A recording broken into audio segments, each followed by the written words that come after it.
जबकि इस स्टेटमेंट के बिल्कुल बरक्स सेनेटर फैसल वावडा ये कह रहे हैं कि किसी भी कैदी के खौफ से तरमीम नहीं हो रही है। बानी पीटीआई जैसे बहुत आए बहुत गए, 28वीं आईनी तरमीम भी आएगी, जो मुल्क के लिए बेहतर होगा वो करेंगे। आर्टिकल 243 में तरमीम से मुल्क की दिफा मजबूत होगा, फोर्सेस के दरमियान कोऑर्डिनेशन भी बेहतर होगी।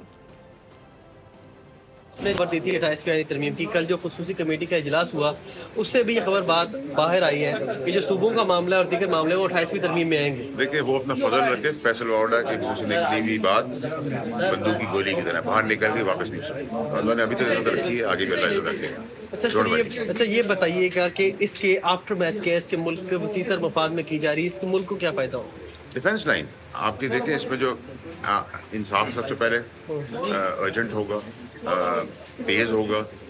जो अस्करी 243 के तहत हमारी फौज मजबूत होगी, फौज मजबूत होगी, मुल्क मजबूत होगा, मुल्क मजबूत होगा, आप और मैं सब मजबूत होगा। और इंडिया का डंका बजा के हमने आपको दिखा दो दिया है। तो जिसने जो काम किया फौज ने किया, हमने तो जाके नहीं जंग लड़ी, तो फिर उस प्रोसेस के अंदर हम उसको और स्ट्रेंथन करें तो किसी को तकलीफ करें। अच्छा सर, लास्टली ये कमेंट करें कि पीटीआई के हल्के हों या दीगर लोगों वो ये कह रहे हैं कि एक कैदी के डर से तरमीम की जा रही है, आप इसको कैसे रिस्पॉन्ड करें? देखिए जी, अगर एक आदमी को फिल्मी मौला जड़ बन के सोशल मीडिया की हद तक प्रोपोगेट करना है तो आप कुछ भी कर लें, वरना तो किसी की ना कोई हैसियत है ना कोई बात है, वो राजी रहे।